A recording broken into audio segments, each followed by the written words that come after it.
ये आकाशवाणी रायपुर है। प्रादेशिक समाचार बुलेटिन के साथ मैं शुभ्रा भट्टाचार्य।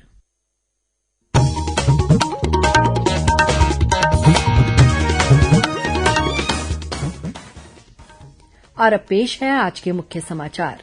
छत्तीसगढ़ में कोरोना संक्रमण की स्थिति में सुधार जारी। पॉजिटिविटी दर गिरकर 18% पर आई। बिस्तरों की उपलब्धता भी बढ़ी। राज्यपाल ने विश्वविद्यालयों से शोध कर ऐसी तकनीक इजाद करने का आह्वान किया जो कोरोना संकट से निपटने में उपयोगी साबित हो सके। राज्य वक्फ बोर्ड ने मस्जिदों और ईदगाह कमेटियों के मुतवल्लियों से ईद उल फितर त्योहार के दौरान कोविड दिशा निर्देशों का कड़ाई से पालन कराने की अपील की। और मुख्यमंत्री ने जिला कलेक्टरों को बेमौसम बारिश से फसलों को हुए नुकसान का आकलन कर प्रभावित लोगों को तत्काल आर्थिक सहायता उपलब्ध कराने के निर्देश दिए।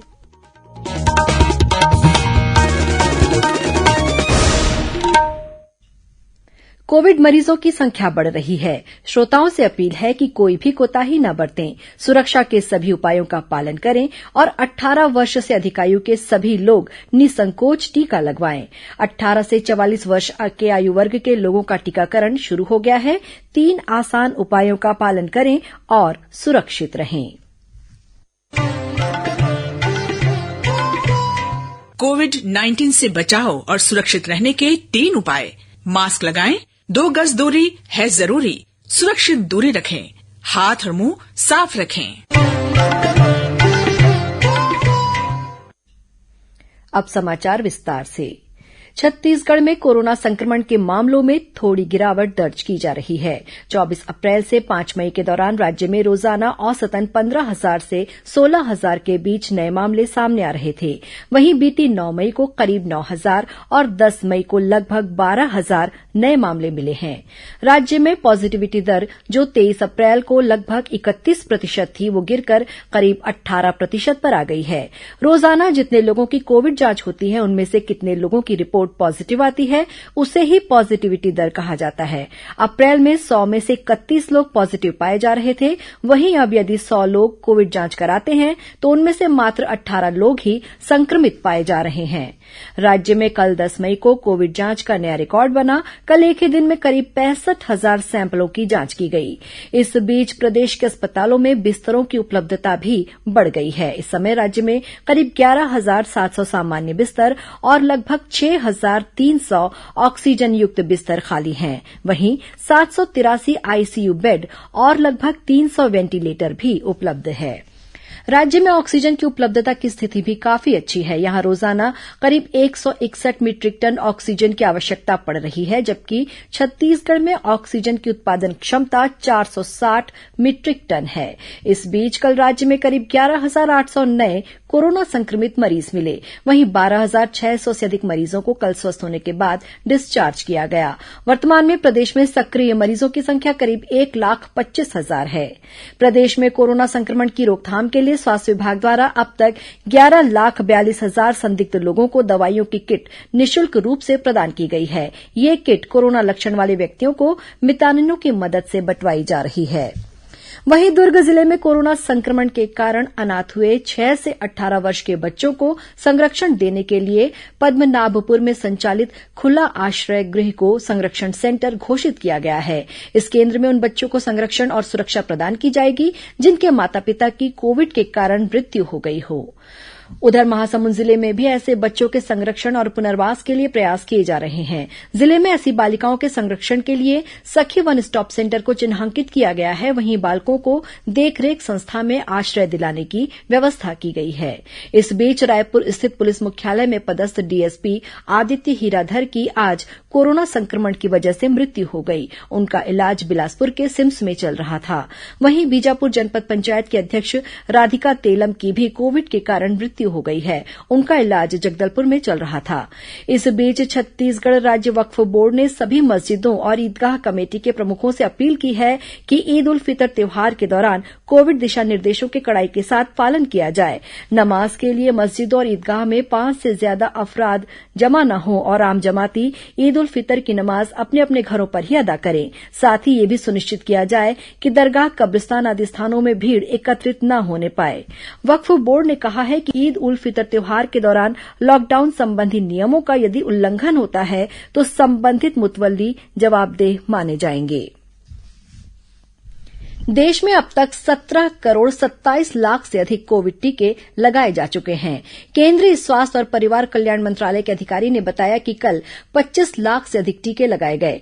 कोविड टीकाकरण अभियान का तीसरा चरण तेजी पकड़ रहा है और लोग उत्साह के साथ टीका लगवाने आ रहे हैं। अब तक 18 से 44 वर्ष आयु वर्ग में 25,59,000 लाभार्थियों को पहला टीका लगाया गया है। इस बीच छत्तीसगढ़ में अब तक कोविड वैक्सीन के करीब 60 लाख डोज लगाए जा चुके हैं। राज्य में लगभग 3,40,000 स्वास्थ्यकर्मियों में से 3,02,000 को वैक्सीन लगा दी गई है। इस तरह से करीब 90% स्वास्थ्य कार्यकर्ताओं को कोविड वैक्सीन का प्रथम डोज लगा दिया गया है। वहीं 100% अग्रिम पंक्ति कार्यकर्ताओं को इसकी पहली खुराक दी जा चुकी है।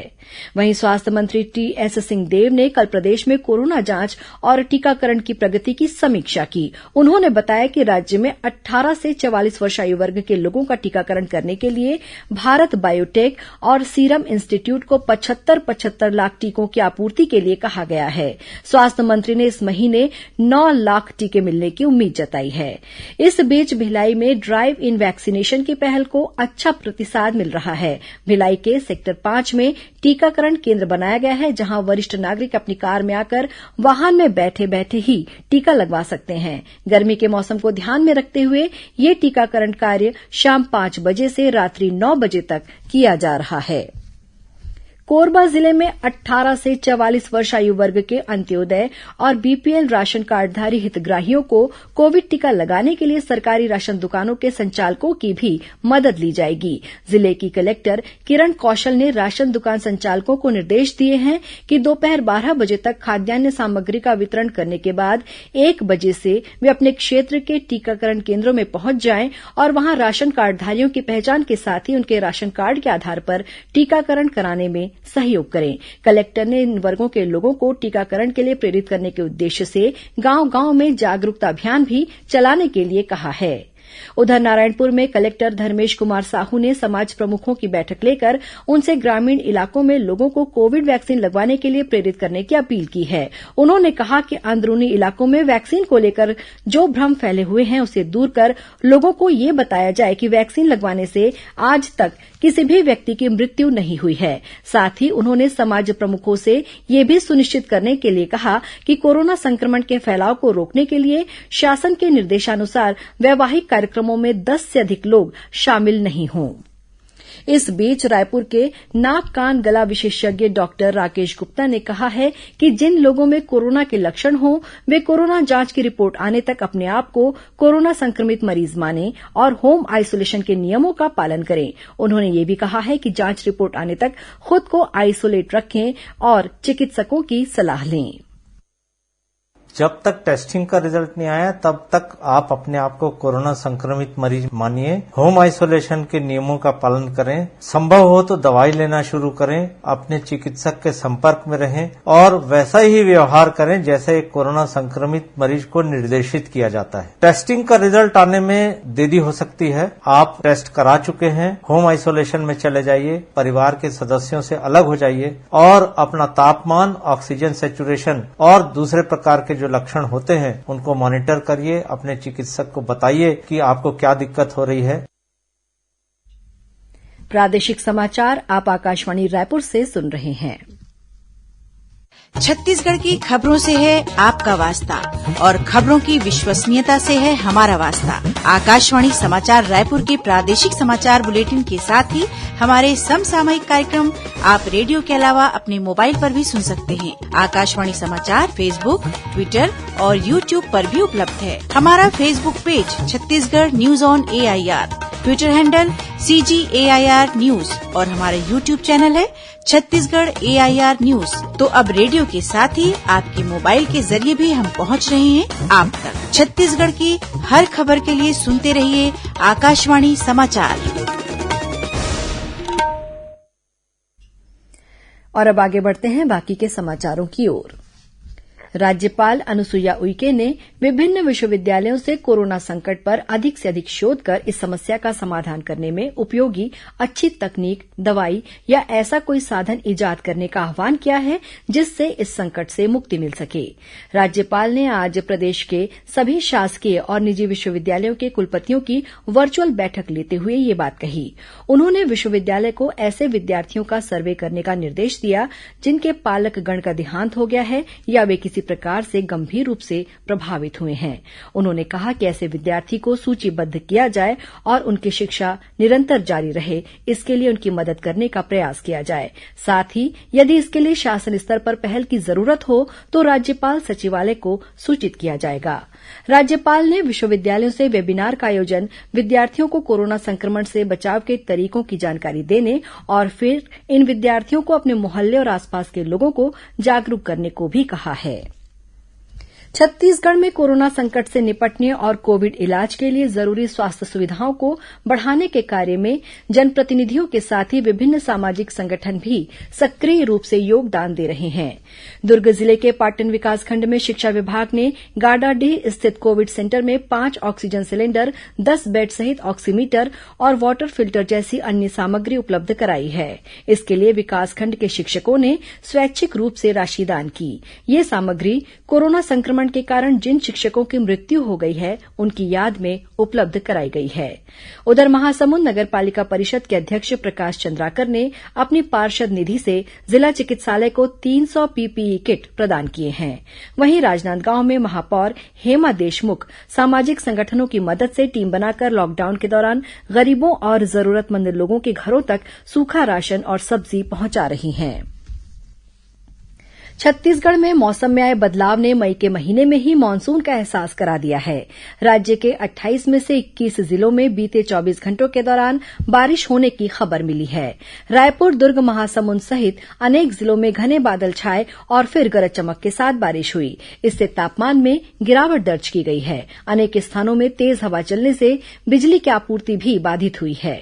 वहीं इस बेमौसम बारिश ने किसानों की चिंता बढ़ा दी है। खेत में तैयार धान की फसल बारिश के कारण गिर गई है। वहीं कटाई के बाद खलिहानों में रखा धान भी भीग गया है। इसके कारण इसमें अंकुरण शुरू हो गया है। बारिश की वजह से कटाई मिंजाई प्रभावित हुई है। कांकेर क्षेत्र में बारिश के कारण आम की फसल पर भी बुरा प्रभाव पड़ा है। तेज हवा के चलते कई पेड़ गिर गए और कुछ घरों के छप्पर भी उड़ने की खबर मिली है। उधर कोरिया जिले में रेलवे ट्रैक पर ओएचई वायर टूटने से यात्री ट्रेनों का परिचालन प्रभावित हुआ है। महासमुंद जिले में आकाशीय बिजली गिरने की 2 अलग अलग घटनाओं में 2 लोगों की मौत हो गई है। इनमें से एक घटना बसना क्षेत्र के आमापाली गांव की है। वहीं दूसरी घटना तेंदुकोना क्षेत्र में स्थित डोकरपाली गांव की है। इस बीच मुख्यमंत्री भूपेश बघेल ने प्रदेश में हुई बेमौसम बारिश से फसलों के साथ ही अन्य क्षति का आकलन करने और प्रभावित लोगों को तत्काल जरूरी सहायता उपलब्ध कराने के निर्देश जिला कलेक्टरों को दिए हैं। मुख्यमंत्री ने कलेक्टरों से कहा है कि तत्काल टीम का गठन कर सर्वे कराया जाए और राजस्व नियमों के तहत पीड़ितों को आर्थिक सहायता राशि प्रदान की जाए। वहीं मौसम विभाग ने अगले 24 घंटों के दौरान भी मध्य छत्तीसगढ़ के कुछ स्थानों पर गरज चमक के साथ वर्षा होने की संभावना जताई है। इसके साथ ही 1-2 स्थानों पर अंधड़ चलने और आकाशीय बिजली गिरने की भी चेतावनी दी गई है। कांकेर जिले में माओवादियों ने मुखबिरी के शक में ग्रामीण की हत्या कर दी है। यह घटना आमाबेड़ा थाना क्षेत्र के पालुरमेटा गांव की है। इसी जिले में एक नक्सल दंपत्ति ने पुलिस अधीक्षक के सामने आत्मसमर्पण किया है। इन दोनों पर करीब 7 लाख रुपए का इनाम घोषित किया गया था। इनके अनुसार उन्होंने माओवादियों की विचारधारा से मोहभंग होने के बाद समर्पण करने का निश्चय किया। इस बीच सुकमा जिले के चिंतलनार इलाके से सुरक्षा बलों ने एक माओवादी को गिरफ्तार किया है। इस माओवादी पर कई वारदातों में शामिल रहने का आरोप है। वहीं नारायणपुर जिले में भी पुलिस ने एक इनामी माओवादी को गिरफ्तार करने में सफलता हासिल की है। डीआरजी ने ईरकभट्टी गांव से इस माओवादी को पकड़ा है। इस पर 10,000 रुपए का इनाम घोषित किया गया था। उधर बीजापुर जिले में सुरक्षा बलों ने एक माओवादी कैंप को ध्वस्त करने में सफलता हासिल की है। सुरक्षा बलों ने गंगालूर थाना क्षेत्र में स्थित पालनार के जंगलों में इस माओवादी कैंप पर धावा बोलकर इसे ध्वस्त किया। यहां मिले दस्तावेजों के अनुसार बीते कुछ दिनों में कई माओवादियों की बीमारी के कारण मृत्यु हो गई है। वहीं कई अन्य माओवादी इस समय बीमार चल रहे हैं। उधर दंतेवाड़ा जिले में वरिष्ठ पुलिस अधिकारियों के अनुसार फूड पॉइजनिंग और कोरोना संक्रमण की वजह से 10 से अधिक माओवादी मारे गए हैं। वहीं इस समय करीब 100 माओवादी कोरोना संक्रमित हैं। अब कुछ अन्य खबरें संक्षिप्त में। महासमुंद जिले में बरौंडा बाजार स्थित शासकीय बाल संप्रेक्षण गृह से 4 अपचारी बालकों के फरार होने की खबर मिली है। ये चारों बालक कोविड पॉजिटिव थे और इन्हें एक ही कमरे में रखा गया था। बीती रात ये चारों कमरे की खिड़की तोड़कर फरार हो गए। इनमें से 2 बलौदाबाजार जिले के, वहीं 2 अन्य महासमुंद जिले के रहने वाले हैं। छत्तीसगढ़ राज्य जैव विविधता बोर्ड ने जैव विविधता के संरक्षण की दिशा में उल्लेखनीय कार्य करने वाले संस्थानों और व्यक्तियों से 20 मई तक प्रस्ताव आमंत्रित किए हैं। बोर्ड द्वारा जैव विविधता के 4 विभिन्न क्षेत्रों में कुल 8 पुरस्कार प्रदान किए जाएंगे। व्यक्तियों को प्रमाण पत्र के साथ 25,000 रूपये की राशि और संस्थाओं को 50,000 रूपये की राशि दी जाएगी। स्वास्थ्य विभाग के रायपुर दुर्ग संभागीय कार्यालय ने 92 पदों पर स्टाफ नर्स की सीधी भर्ती के लिए पात्र अपात्र उम्मीदवारों की सूची जारी कर दी है। इस सूची को स्वास्थ्य विभाग की वेबसाइट पर देखा जा सकता है। और आज राष्ट्रीय प्रौद्योगिकी दिवस है। विज्ञान और प्रौद्योगिकी के क्षेत्र में वैज्ञानिकों और इंजीनियरों की उपलब्धियों को उजागर करने के लिए हर वर्ष 11 मई को यह दिवस मनाया जाता है। अंत में मुख्य समाचार एक बार फिर। छत्तीसगढ़ में कोरोना संक्रमण की स्थिति में सुधार जारी। पॉजिटिविटी दर गिरकर 18% पर आई। बिस्तरों की उपलब्धता भी बढ़ी। राज्यपाल ने विश्वविद्यालयों से शोध कर ऐसी तकनीक ईजाद करने का आह्वान किया जो कोरोना संकट से निपटने में उपयोगी साबित हो सके। राज्य वक्फ बोर्ड ने मस्जिदों और ईदगाह कमेटियों के मुतवल्लियों से ईद उल फितर त्योहार के दौरान कोविड दिशा निर्देशों का कड़ाई से पालन कराने की अपील की। और मुख्यमंत्री ने जिला कलेक्टरों को बेमौसम बारिश से फसलों को हुए नुकसान का आकलन कर प्रभावित लोगों को तत्काल आर्थिक सहायता उपलब्ध कराने के निर्देश दिए। इसी के साथ प्रादेशिक समाचार बुलेटिन समाप्त हुआ। नमस्कार।